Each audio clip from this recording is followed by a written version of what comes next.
The following was recorded in front of a live studio audience at the Studio 21 Podcast Cafe. This is the United Podcast Network. The following program is closed captioned for the thinking impaired. By tomorrow, I will rule the world! You think he's gone? He's not gone. That's the whole point. He's never gone. Is this some radical new therapy? You see? Well, I must have not been paying attention when you were just talking to me. Do you think that you could repeat the question and I listen more attentively? There must have been something in all of that nothing that wasn't quite so easy to see. And I must have missed something when you were just talking to me. People listening on the podcast are going to think that Paul Murano's not here. He didn't I know. sing at all. He's not doing the ba ba ba. He's not doing any of that stuff, right? Very good. Focused. You didn't even get to the ba-ba-bas yet. Ba, ba, ba, ba. Yeah, why'd you kill that? You had to play the song longer. I just would like to set the record straight. I play the entire file that you gave me. Well, actually, the entire file that we gave you was like wicked long, but somewhere along the line it got truncated. It was wicked long, and then someone put a fade in, and they left all the silence. Bastards. And there was nothing I could do. See how they are? If you send me the full file, I will update that All for right. you. I'm going to have Maddie do that after we have our Maddie discussion this week. So no Maddie today, by the way, folks. Hey, how you guys doing? Good. Glad to have you along here. This is the Paying Attention podcast. I'm a little under the weather today, so I'm struggling to talk. So I apologize for that as we go. And I also apologize if I end up coughing into the mic at some point. We have Paul Murano is with us today. Howdy. We have the voice of God, Mr. Jonathan, with us.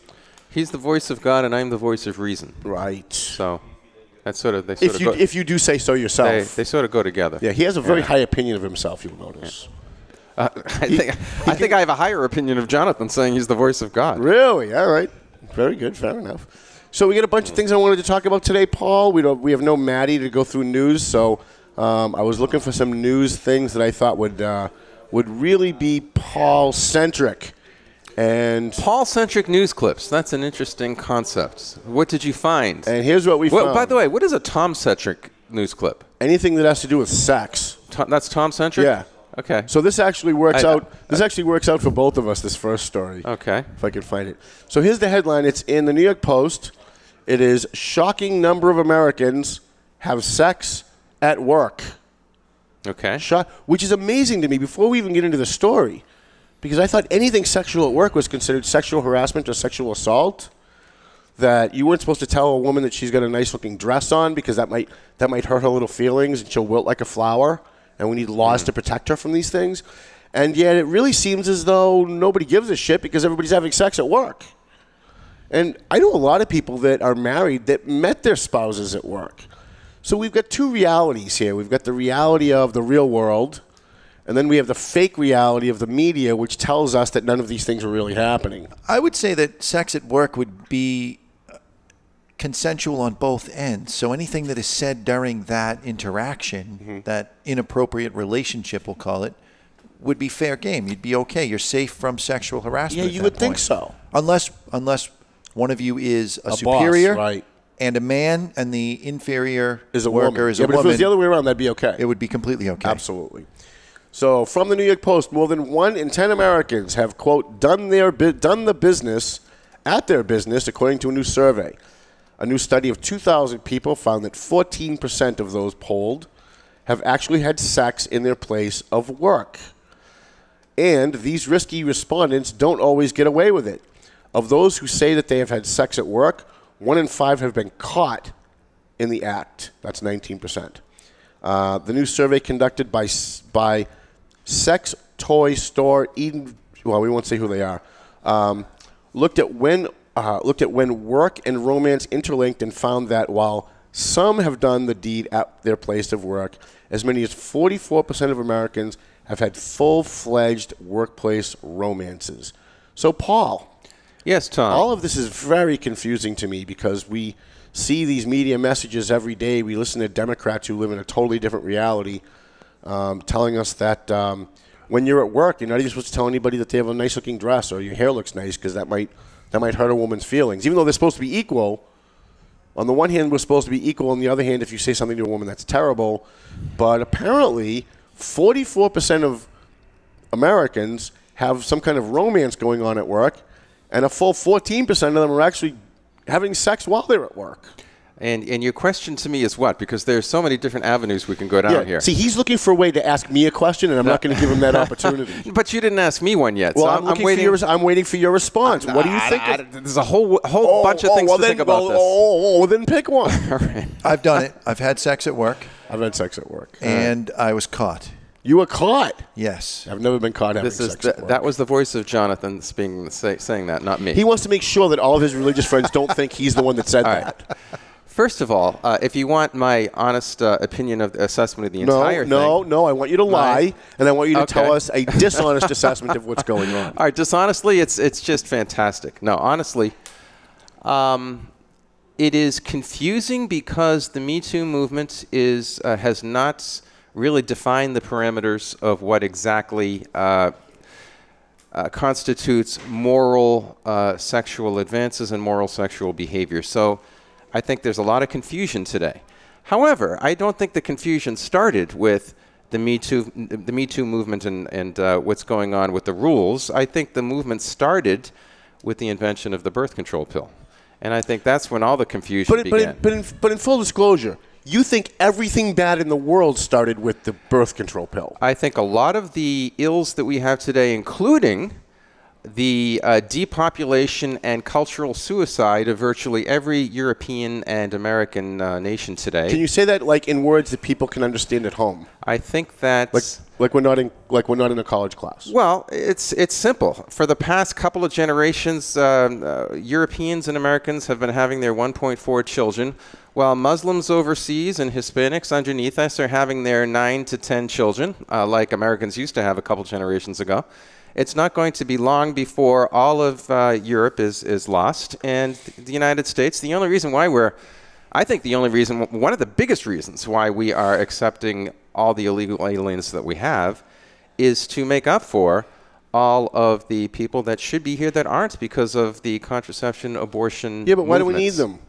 Why do we need people? Isn't it bad for the environment to have more people? Why don't we just have less people? What's wrong with that? I don't know how I feel about them breathing my air. Right. Yeah. I need my air. You need your air. I think there's enough air to go around for a whole slew of people. Listen, and I don't think you're wrong.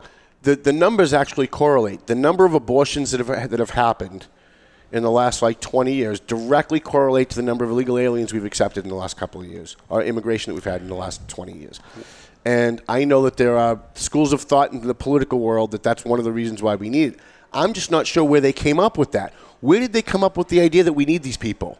Like, okay, it's terrible. I'm against abortion. We shouldn't be aborting anybody. The economy will go south without them. What? How? Well, in short, I think that young people, teenagers, people before they start their so-called careers, were the people that naturally fill these positions. Mm-hmm. There aren't as many of them from the countries, the native countries that they live in, so you need something to fill that void in order for the economy Wouldn't to it just be better if we had fewer people in the United States? Think how great that would be for the environment. Fewer trash being created. Bill Burr says that, if you wiped out a slew of people and brought it down to a reasonable 50,000, we could all go to the Super Bowl. Some of us could play in it. I mean, it would just be great. Lanes would be opening up on the highways. See, I'm not big on people. When I finally decide to retire and skip out of this place, and I'm not telling anybody when I do it either. I'm just going to leave. I'm going somewhere where there's no people. The problem is people your age and older, there's a whole slew of us. Mm-hmm. And they're, the baby boom generation. And I think you mean white people, right? Well, no. Okay. I just mean older people. And without younger people, there's nobody to pay the bills, nobody to pay Social Security and Medicaid and for the nursing homes that people without money don't have and all that kind of stuff. So you're creating a demographic imbalance that is coming back to bite us big time. So back to our topic here with people having sex at work. Yeah, they shouldn't have sex outside of marriage. That's where I begin. Yeah, so to Paul, all sex is wrong unless you're married. That's correct. Right. That is correct. Thanks for coming, folks. Good night. That's where I begin. You want to know where I begin? The end of the show. That's where I begin. Now continue, and I'll talk about it more. All right, so here's more from the story. An office romance can be great for company morale, according to the survey. 92% of those who responded who have workplace romances reported that it made them more excited to come to work. Well, yeah, if I was getting some at work, I'd be more excited to go to work every day, too. I just assumed that was a double entendre and you did it on purpose. So I just let it go. What? I didn't. Whatever it was. Yeah, I don't have any problems with office romances. The notion that you shouldn't date people at work or even your boss, I don't have any problems with it. Oh, I'm so against it. Really? I'm so against it. Yeah, I think I'm with Jonathan. The breakup, Why is that? breakup is so horrific, and now you got to work with them every day. Dread going to work. Well, you got to be smart. You shouldn't start a romance if you're going to break up. Well, here's the real question. That's the most ridiculous thing you have ever said. I know, but sir. the funniest. No, it's. I mean, we shouldn't just be cavalier with romances. Of course, if they're going to break up, you shouldn't give your whole heart. It'll just break. It'll shatter. So. We should have women living smart. on one side of the Mississippi and men living on the other, and we meet in rafts to procreate, and then go back to our separate sides. But only if Paul performs a marriage ceremony for you first. I would like to get married and then divorced on the same day. Yes. See, we need to go back to what used to be called courting. And courting, people actually took their relationship seriously. It was to see if they were right for each other in order to get married. So there was no using each other. There was no horrible heartbreak. I'm pretty sure there's always been using each other. Well, of course.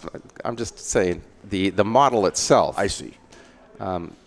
It was better for the family and society. See, I'm against sex with someone that you work with because what if the sex is bad? And now you got to see this person every day. Well, you said the office romance. That doesn't necessarily mean sex. No, but we had two things that we talked about. Okay. We talked about people having sex at work and people having romances at work. Okay. 14% of people have sex at work. And then it was somewhere around 44. Yeah, it's 44% of people have romances at work. Yes. I think they're both terrible for the same exact reason. I agree with what you said earlier. A lot of people do meet their future spouse at work. Mm-hmm. I don't have a problem with romance at work at all. In fact, where else are you going to meet somebody? At a bar? Well, that's true. You don't want to meet anybody at a bar. Well, I hate bars. I hate meeting people at bars. I've had women come on to me at bars, and I say no because we're in a bar. It's like, no, actually, I appreciate the offer, but no, thank you. 60% of all work relationships have ended in a breakup within 12 months, according to the survey, Paul. 60% of all work-related. So now you've had a romance with someone at work, right? Yeah. It was probably good at the beginning, like most relationships are pretty good at the beginning. And then we're going to segment right into like a relationship show, aren't we? And then they break up within 12 months. And now you get to see this person every day. And usually when you break up with somebody, it's like, as we talked about on our last relationship show, it's usually a bad breakup. Like usually when you break up with someone, there's animosity there. So now how do you work harmoniously with this person? Say like your boss put you both on a project together. yeah. And you were doing the nasty for 12 months and now you're not. And the breakup was pretty bad.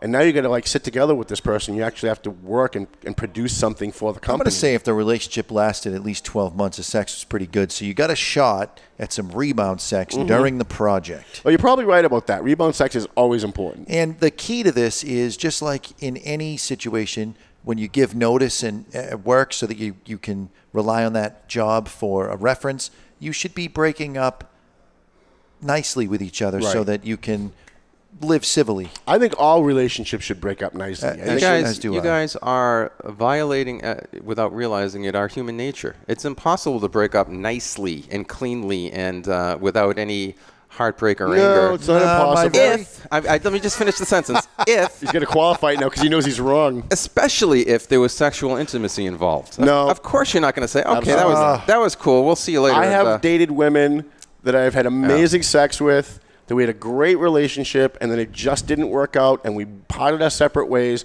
and are still friends today. And I would say that I'm friends with every single girl that I've ever dated, except for one, and I don't care for her, but she found me on Facebook 10 years later, and I can be cordial. Right. She lives in Texas. She has 2 kids. Yeah, she's far enough away you can be nice to her. I can be nice to her. Right. She still owes me $400. That's the sticking point. So, not that I'm keeping track. Right. Just with the exception of women I was in very long-term relationships with, I'm still friendly with almost every woman I've ever dated. You know, the 2 or 3 women I had long-term relationships with, none of them want to talk to me. But women that I've just dated, women that I've just had sex with, women that I even went out with, because there's a difference between dating and going out, I guess. Yeah, I mean, almost all of my breakups have been okay. I think you're both a little bit in denial. In other words, he thinks we're lying. No, I think you believe you're telling the truth. But I think it's a little more complicated than that you're not even consciously recognizing. No, listen, there was... at the point of the breakup, of course, there's a little... You've got that separation anxiety where now there's no one in my life and you're depressed. Yeah, there's badness. The only thing that depresses me is that the sex stops. That's the only thing that depresses me when I break up with somebody. You're a little more animalistic than I am. I'm definitely an animal. I end up with emotional ties to people. And what is this weird emotion that you speak of? What does that mean? I'm unfamiliar with that term. Not all of us can live our lives as functioning sociopaths. All right, Paul. I think we've high functioning sociopaths. I think we've exhausted this topic. I think. Well, we could zero in on the question of what does Me Too mean in this kind of context, and I don't know is my answer. I think it has something to do with consent, but how do you measure that? I've been accosted so many times by women without giving consent. And I don't hashtag Me Too. I mean, it is what it is. You're in a situation and things happen and some old lady grabs your tush and you just move on, you giggle. And you mean you didn't go to therapy when someone grabs your ass? No, because I consider the intent of the offense, if you will. So if a little old lady grabs my butt as I'm walking by and I'm at an event DJing and she gives me a little squeeze, I kind of say thank you and wink at her and you suck it up. Right. What if it was a beautiful girl? Same thing. He'd grab back. I wouldn't grab back. No, you wouldn't? No, I certainly don't want to be violated, but I'm not going to join the Me Too movement just because somebody... So see, I have the opposite problem. Yes, I've had women grab me, but I have had, even recently, I have more gay men sexually assault me. Get out. I swear to... We've talked about this. Even when we were on CAP, we talked about this. I was in Kohl's one day, which used to be Bradley, so I think it was Bradley's back then. And I had this guy following me around, and I think he thought at the time, I thought he thought I worked there. And he kind of like was trying to get my attention. And every time I went to a different department, there he was. So I finally turned around and said, listen, I don't work here. I don't know why you're following me around. And he grabbed my package and said, no, I just thought you were really cute. And I was like, yeah, don't do that again, okay? You're going to not do that again or there's going to be a real effing problem here. And it happens. I don't want to say it happens a lot now, but it still does happen. And I don't go to therapy. I don't join a discussion group. I'm honestly a little flattered when I do get hit on by a gay man. But I don't lose any sleep over it. So I don't understand. Wait. Attention's attention, Paul. Right. Jonathan, you're a little flattered when you're hit on by a gay man. Yeah, it is what it is, man. He thinks I'm attractive. He thinks I'm cute. Okay. It's fine. I'm not offended by it in any way. I'm not bothered by it. I like it. Well, I suppose it means. I always wondered about you. It depends on what you mean by hit on, not accosted like Tom. No, I've had some interaction similar to Tom's, identical to Tom's. And really, honestly, where do you guys go? I can tell you the other than the recent one, the last time it happened, I was at the Blue Dolphin, and I didn't know that the Blue Dolphin in New Hampshire, I think it's in Portsmouth, maybe, is a place where a lot of gay guys go. So Melvin Taylor was playing. And he sent me a thing saying, I'm playing at the Blue Dolphin. Why don't you come watch us play? I was with Penny at the time. So we went. So we got a table, and Penny was giggling the whole time. We had a couple of friends with us. They were kind of giggling. Like, there's this little thing going on that I didn't know what was going on because nobody told me this was a place where a lot of gay people hang out.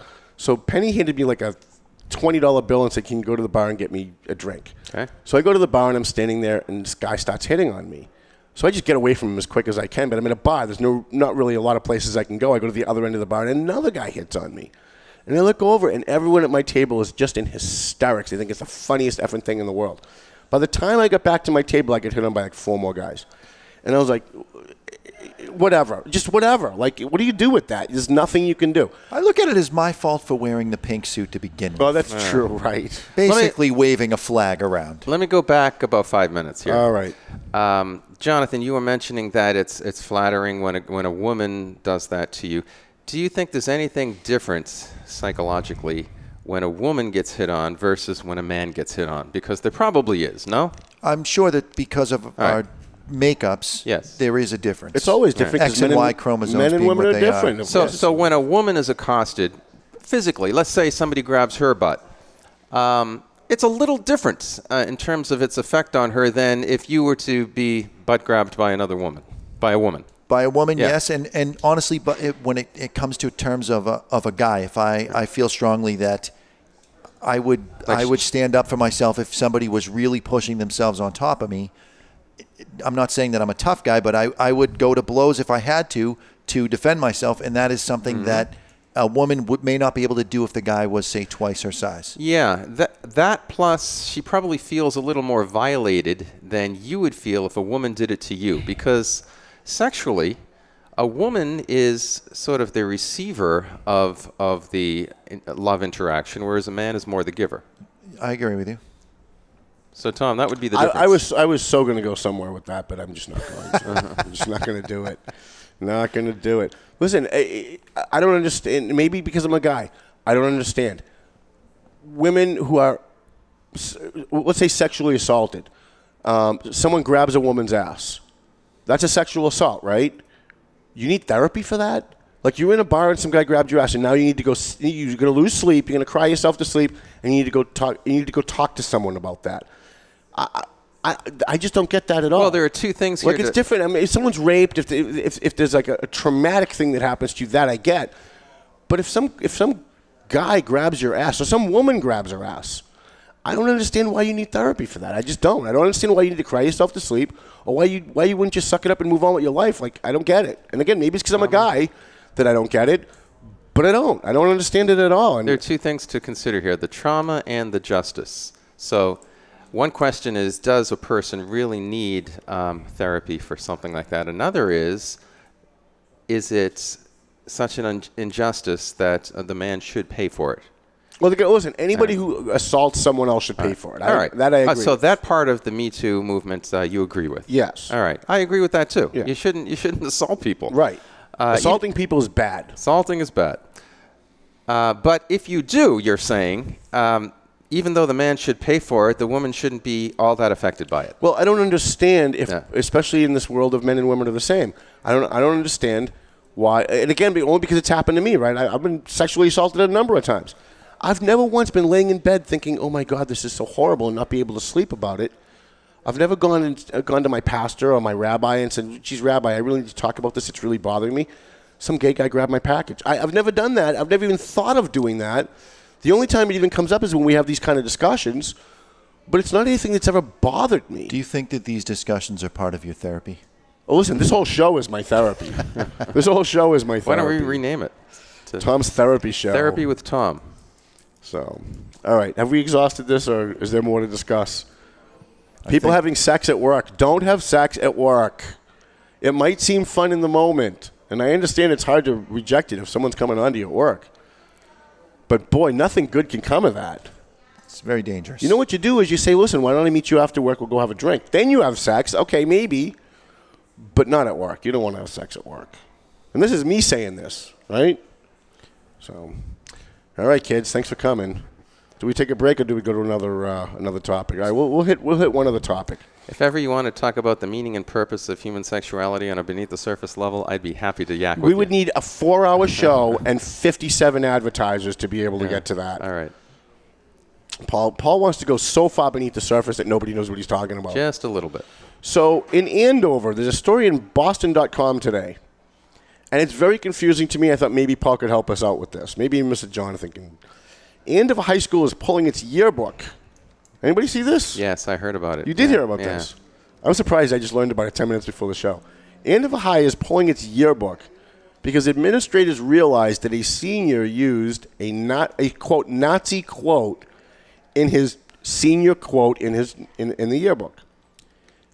In a letter addressed to the school community, Principal Philip Conrad, who by the way is a nutcase, said on Wednesday that the administration was quote horrified to learn now that one particular quote, unattributed on the yearbook page itself, is generally attributed to either Adolf Hitler or Joseph Goebbels about propagating lies and having people believe those lies to be truth. So in this story, by the way, they don't tell you what the kid said. I can tell you what the kid said because just by the way they described it. It was either Hitler or Goebbels, I don't remember which one said, that if you tell a lie, if you tell a big lie over and over and over and over again, people will just start to believe it.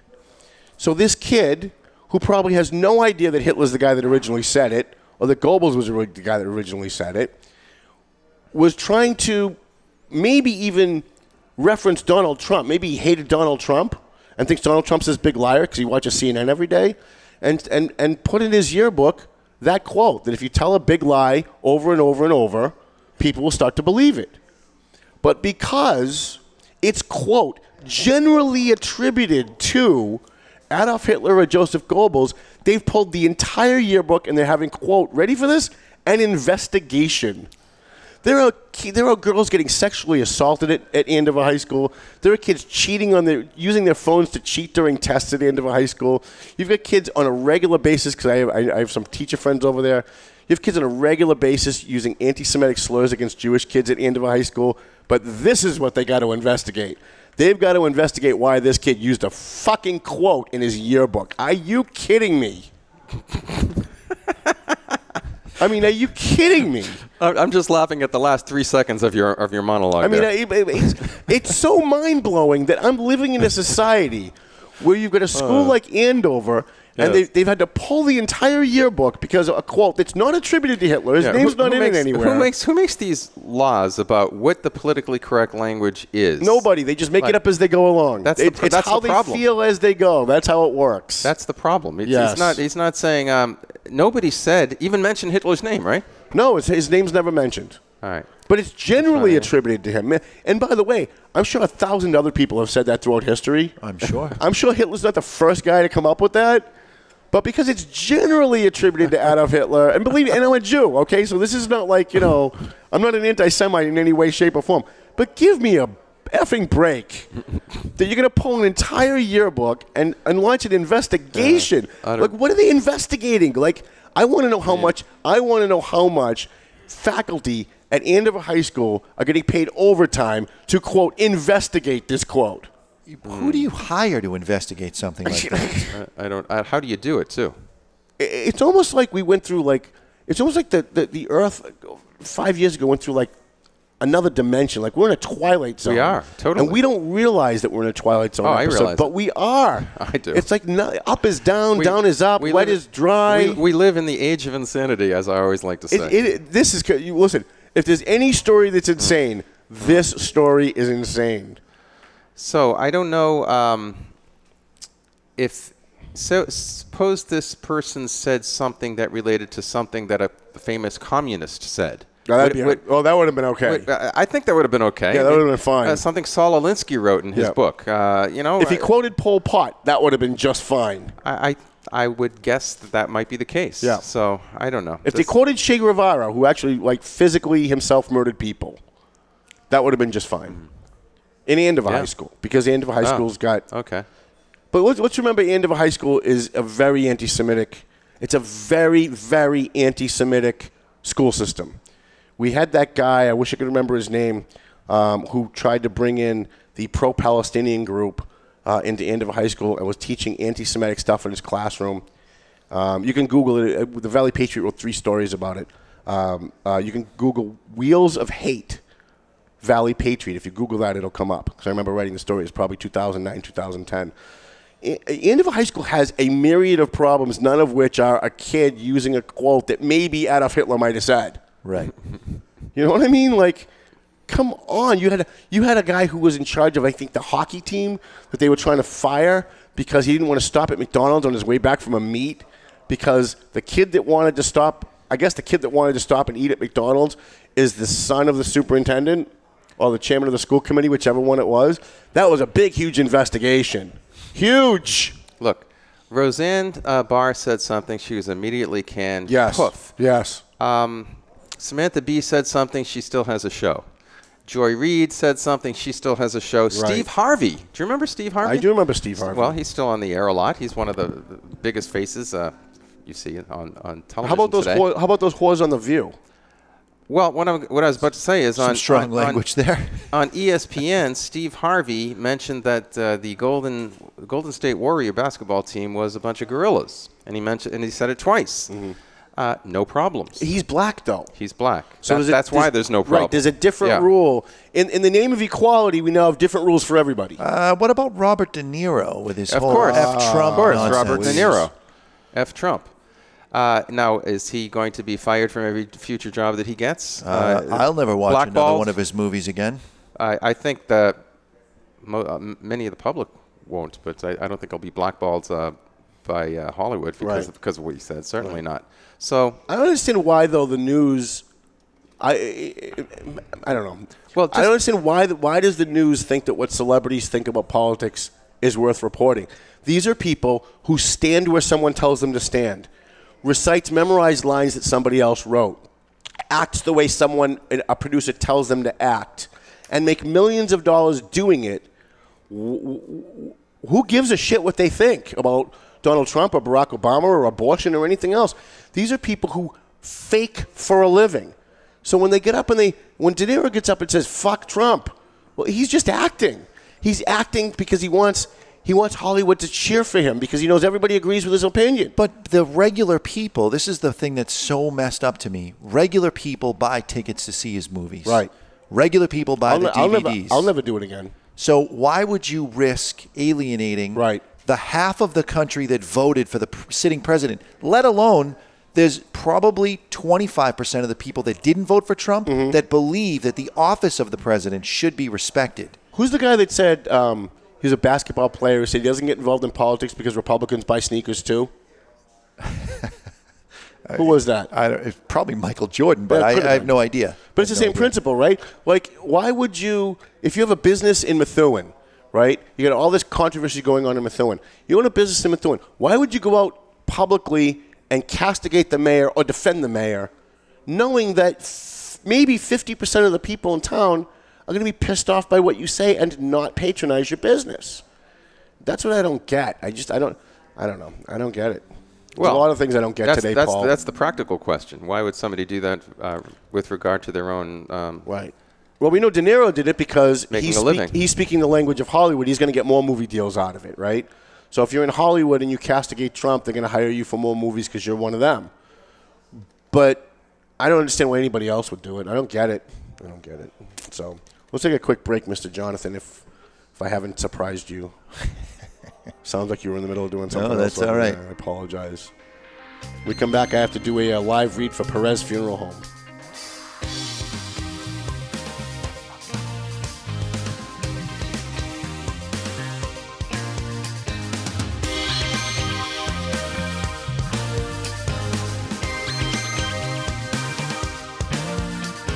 A&M Auto Body. We got our friend Angelo over there. Angelo Memolo over there. He does great work on your car. So if you got a ding in your car, somebody hit you, you got a mechanical problem, you bring it to A&M Auto. He's on South Broadway in Lawrence on Inman Street. Angelo will take care of you.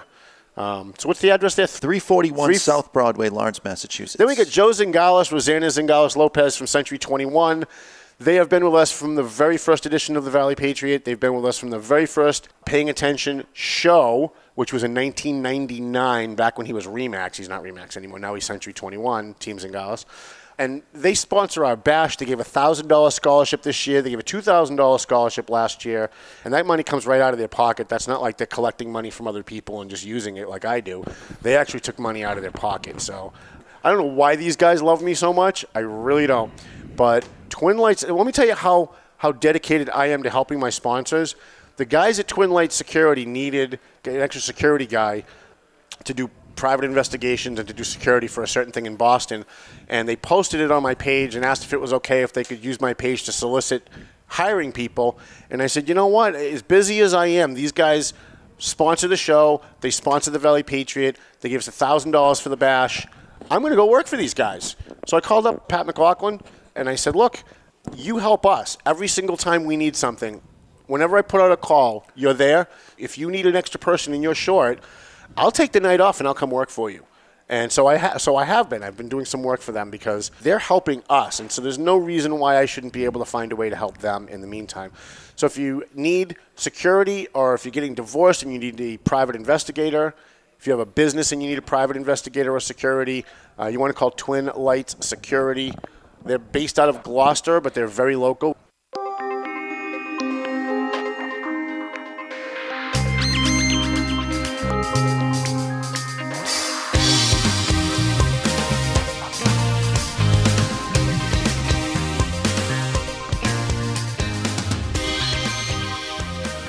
This would have been a good show to have Maddie. While we're talking about sex at work, her mother would be flipping out.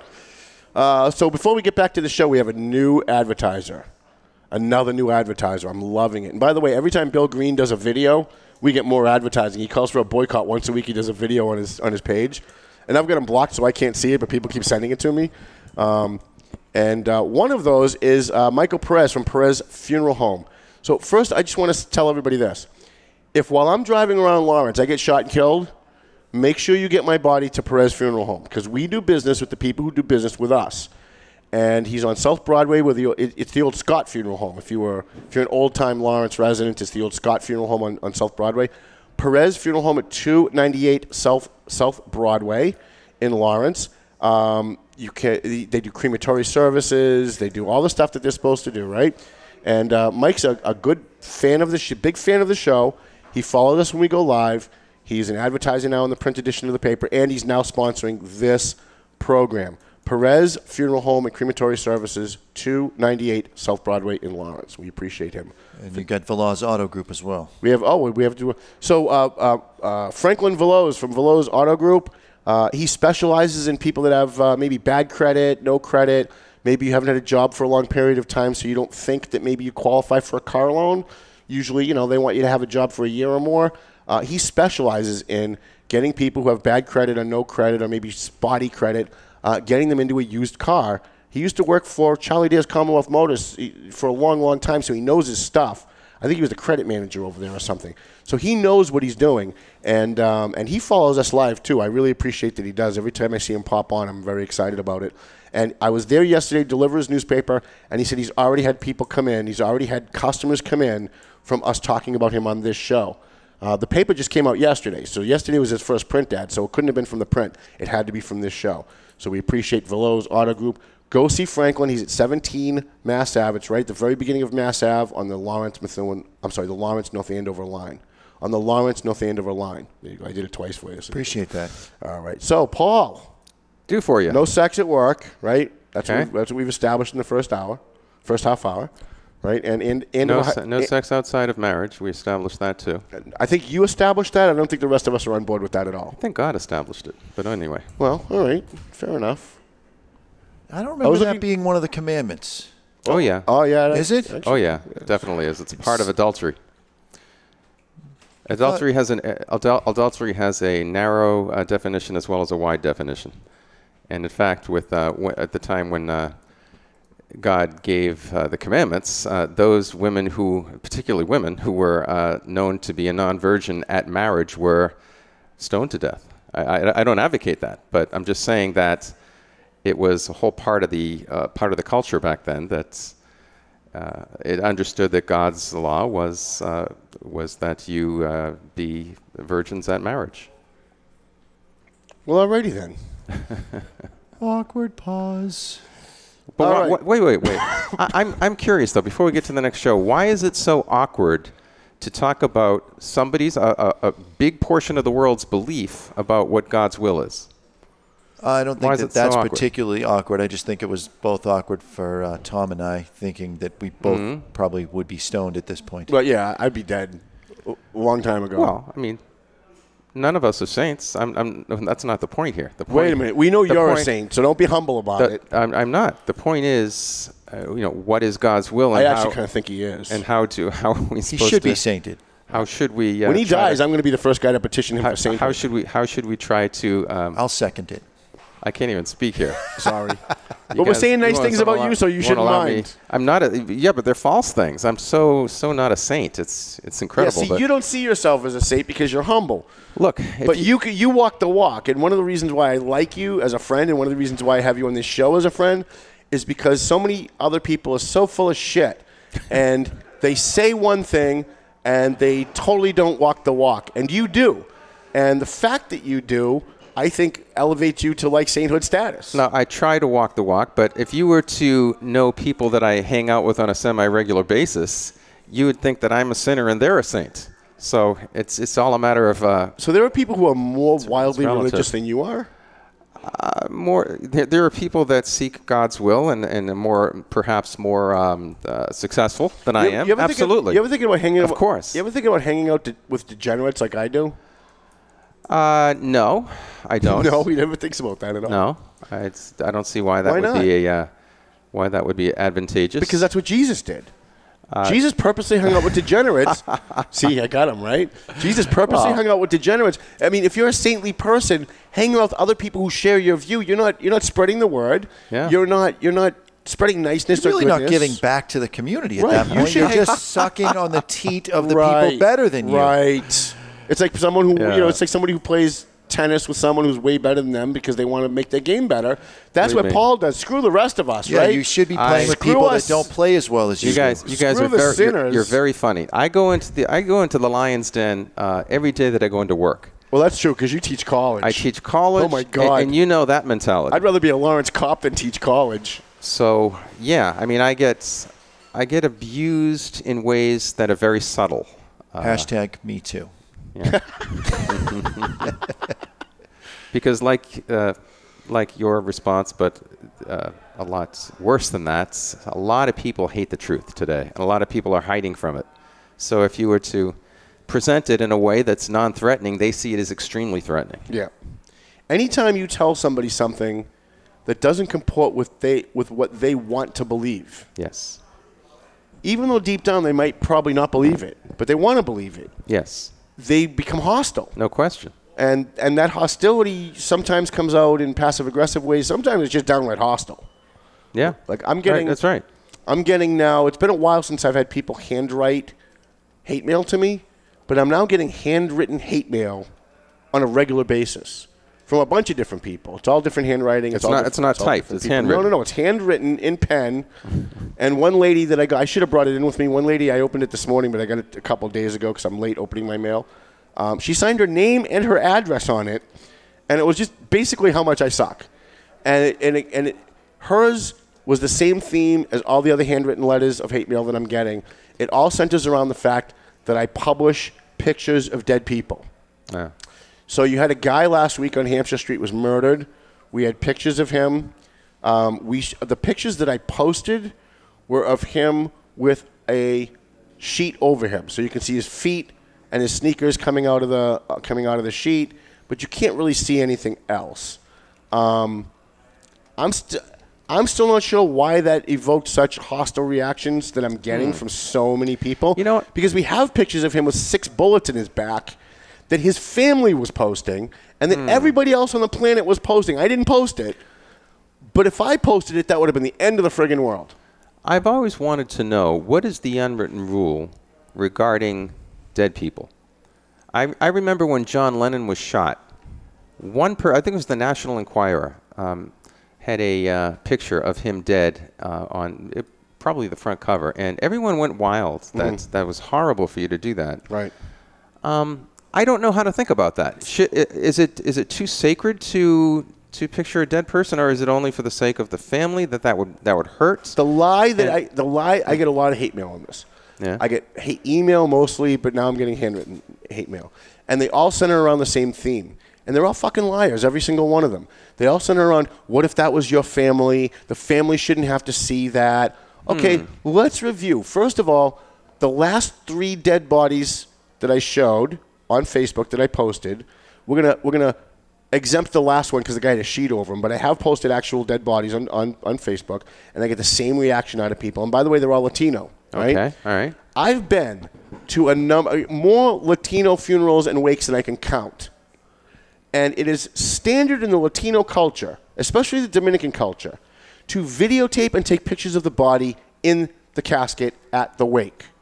I remember when my father died, a guy came in with a camera, and I was horrified, that he came in with a video camera and videotaped my father in his uniform, in a casket, while the family was standing there. I was horrified by it. You were?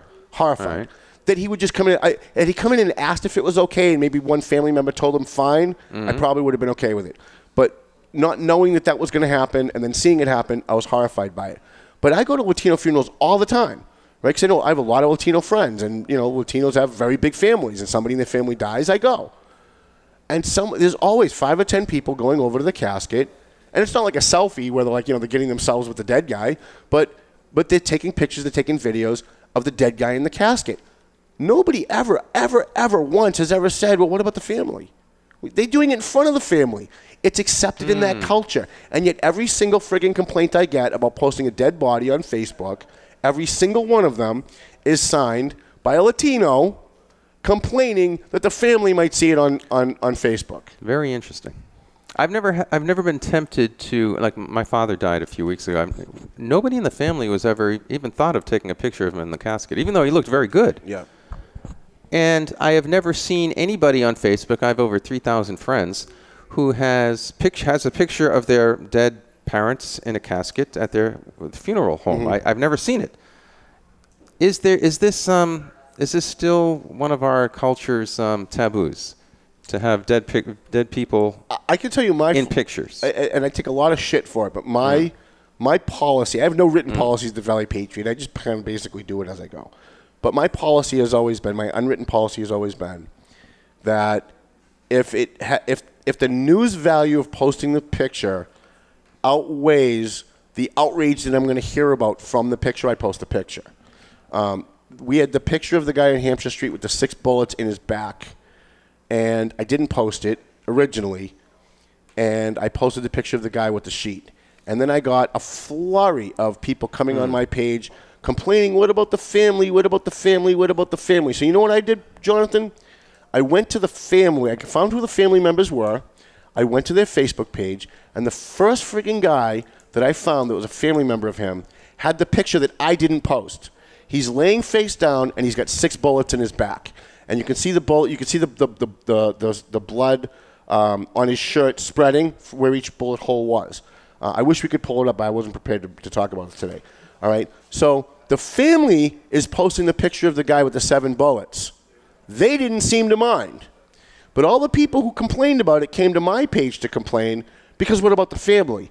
So what I've deduced from all of this and what I've learned from all this is that they're all a bunch of fucking liars. Every single one of them. Every single one of them. The real story here is they feel uneasy. The people complaining feel uneasy seeing that dead body. And they don't want to say I'm a little snowflake, it hurt my feelings when you posted that, it bothered me. They don't want to say that. So they hide behind the family. They hide behind, what if the and I always get, in almost every single one I get, what if that was your family member? What if that was your father or your brother? Well, newsflash.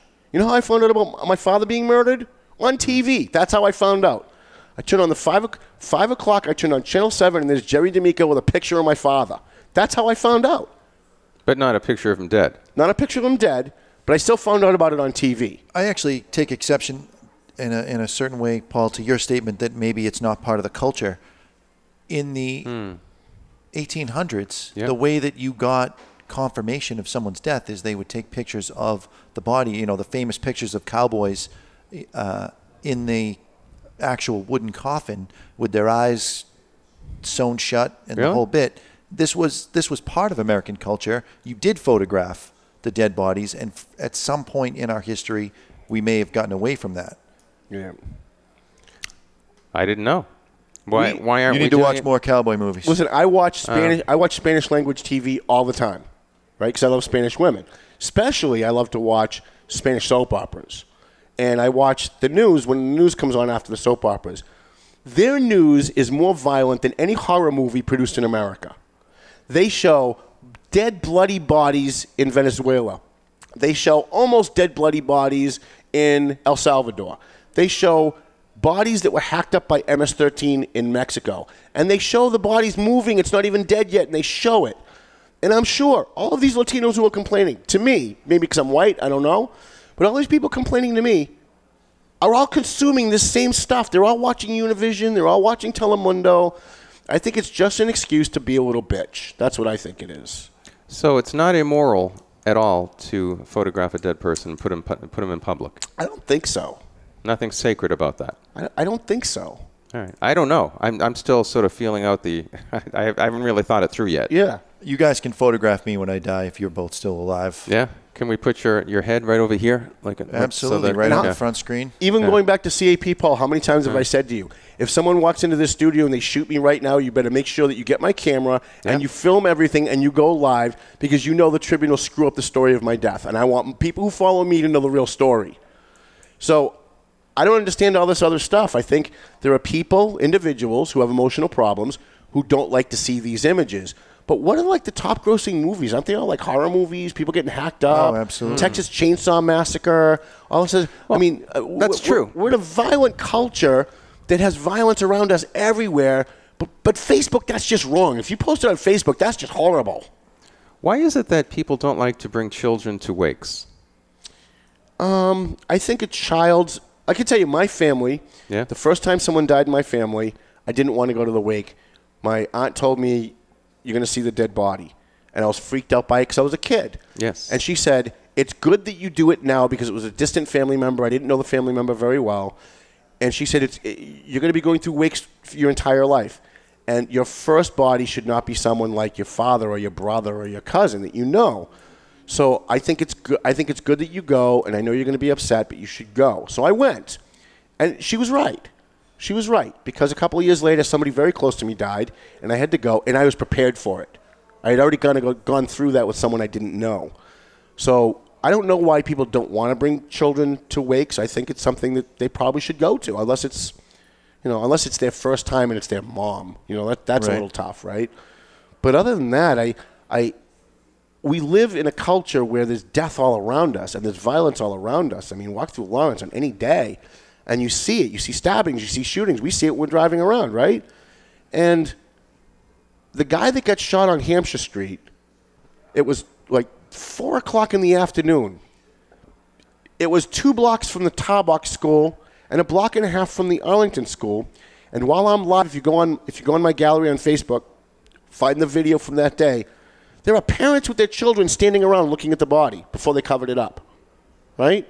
So I don't understand why seeing a dead body is going to freak somebody out so much. But if you're emotionally unstable and you don't want to look at a dead body, my very respectful advice is go the fuck somewhere else. Don't come to my page. My page, I'm a news guy, is to present news and to present what's real. Not candy coat things and make it sound better than it really is, because you know what about the family is the family. In this case, the family was the one pushing out the video, the picture with the bullet holes.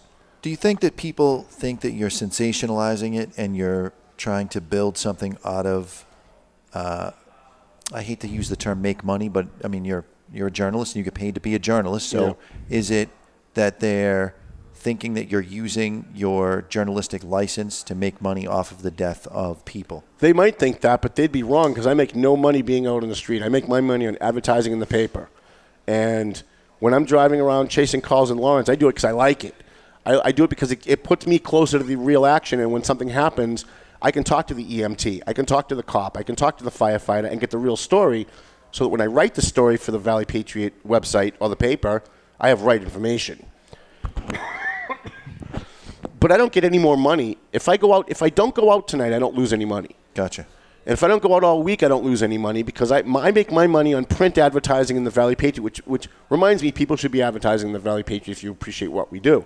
So you're right. They may think that. They may jump to a conclusion, but that's all they're doing, is they're jumping to a conclusion. And again, if it's not your son, I did get a call one day from a family member. There was a junkie in Lawrence last summer. He was face down in an alley off Common Street, and I didn't take the picture. Someone else took the picture and sent it to me. I verified what it was. I posted it. And a family member called me and said, the mother hasn't been notified yet. Now, by the way, I already know that that's not true, because before I posted it, I made sure that I called the cops and asked if the family was notified. They said yes. But I got a phone call from a family member, said the mother has not been notified yet. I would hate for her to see this on Facebook. Can you please take it down? Even though I knew the person was full of shit, I didn't take it down. I made it private. Yeah. I waited 24 hours, and then I made it public again to make sure that maybe she's lying, that the mother did get notified, but maybe there's other family members that didn't. Sure. And I did post it a little quick, so I kind of acquiesced to that. But otherwise, if someone dies in Lawrence, if someone dies in Salem, New Hampshire, and I'm there and I've got my camera, it's going online. Couple of quick thoughts. Sure.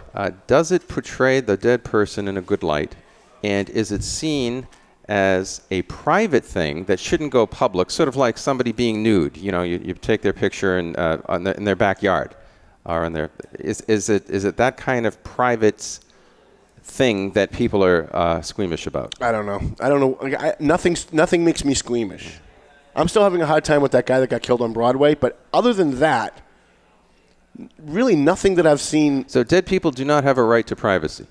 Listen, if you're in public, if you're in Hampshire Street and it's 4 in the afternoon and the sun is high in the sky, and there are children walking home from school over a dead body, I don't understand where privacy comes into play then. I want to know what you think, Paul. Yeah, Paul, what do you think, Paul? I told you. Dead person has a right to privacy. I don't know. I'm just throwing these thoughts out. I'm just thinking I don't have a conclusion. You're a devout Christian, and I believe that you would believe that once the person dies, their soul leaves their body and goes off to wherever it goes off to. So they are no longer there. That is just a shell. Their soul is no longer there, correct.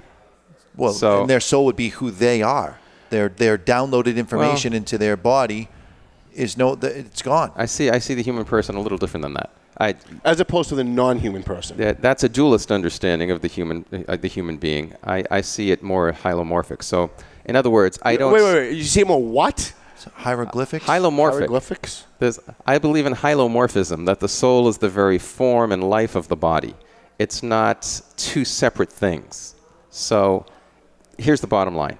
When a soul leaves the body, I don't say the person has gone to heaven or hell. I say the soul has, because the human being is both soul and body together. Did you follow any of that? As a composite. Kinda. So I thought originally he was going with 6 feet under as some sort of heaven, depending on how good the casket was. But he changed that. No, the soul is not the person. A real full human being is a body-soul composite. So a part of the person does leave. The body is still there. Yes. So in what you were trying to say, yes. Is there an answer in here anywhere? I agree with you that the body is dead, but the body is still, in some mystical way, part of the human person. As opposed to the non-human person. Part of the human being. Why do you say human person, by the way? Maybe for 15 years I've been trying to figure this out. Well, it's you're human or you're human and person. It's like it's an oxymoron. They're the same thing, right? Human and person. No, they're distinct. They're distinct. What is the difference between a human and a person? A human is a Homo sapien that has body, soul, and the gift of reason. A person is not? A person is a subject with intellect and will. Now, all humans are persons, but not all persons are humans. I'm really regretting asking this question. So MS-13 members would not be They'd be persons? They'd non-human persons. They would be persons because they're not humans. Human. But not they would be humans. Be non-human persons because they have no soul. They're human persons. They've already surrendered their soul. Now, why would I say that all humans are persons, but not all persons are human? Yeah, we were just wondering that. Well, because the Creator himself is persons, but he's not human. And angels, the world of angels. We just lost 50% of our audience. The world of angels are persons without bodies. They're not humans. And he wants to do 4 hours of this. He wants to do like a whole beneath the surface show where he talks like this. So my frustration with Paul is he's so friggin' smart that I think it's over so many people's heads that we lose people when he uses hieroglyphic. You know, you're really very rigid about certain things. You know what I'm saying? Certain things. Are you talking about Tom or me? You. Paul. What's rigid about making a distinction between the term human and person? We just want you to dumb it down to English. Like, because the average I want person an answer. I want an answer as to whether or not the person that that is lying there deceased, they deserve rights. That's the question. Right. That's why he asked it. No. I'm not saying that they deserve that they shouldn't desecrate the body or any of that. There's a certain amount of respect. This is a great question to explore. Does a dead person still have rights? No. Particularly to privacy? No. Now, suppose, let me give you an example. Suppose somebody said, this is a deep, dark secret I have. I don't want anyone to know. I don't want the children to know, the grandchildren, the neighbors. Please keep it a secret. Okay, the person dies. Do they have a right to that privacy anymore? Really? No. Interesting. No, you're dead. Jonathan, what do you think? If I gave my word that I would never tell anyone, that is what I'm giving my word to. So it continues after death, then, you would say? I think their contract to me doesn't continue, but because I said I would not repeat it, I would not repeat it. That's out of respect for them. It has nothing to do with respect for them. It has to do with respect for me. Right. I'm a man of my word. He made a commitment. Right. So I said I'm not going to say it again. I wouldn't say it again. It has nothing to do with whether they're alive or dead. I think I would go the other way. I think once but it is out of respect for the contract that you made with them, or the agreement that you made. Out of respect for my half of the contract, and I'm still alive. Now, if I died, then I would say it. Yeah, once he's dead, he can say whatever he wants. If it's in my diary or something, I don't know what and it gets discovered, that's fine. I see. All right, very good. So I think we're nearing toward the end of the show. Have we exhausted all of these topics? Here's what we learned today. Don't have sex unless you're married. That's Paul's edict. That's God's edict, not mine. Well, it's Paul saying it's God's edict. Research all of your quotes that you put in your student yearbook to make sure they can't be associated with anything. Don't put a quote in your student yearbook that might be generally attributed to somebody that the superintendent doesn't like, right? Probably shouldn't say F the president. Yeah, don't say F the president. No matter who the president is. If you're an entertainer of any kind, don't take a side. Listen, if a conservative Hollywood idiot got up and said F Obama, I would be just as outraged. I wouldn't be just as outraged, but I'd still be outraged. I'd be much more shocked. Yeah, of course, right? All right, the new Valley Patriots out on the street. We had Jeff Deal at the Daybreak Shelter on our front page. We appreciate both Karina Papalato and Jeff Deal for doing that. Melvin Taylor says you got to go home, so go home already. And as Ronnie Ford would say, we wish you enough.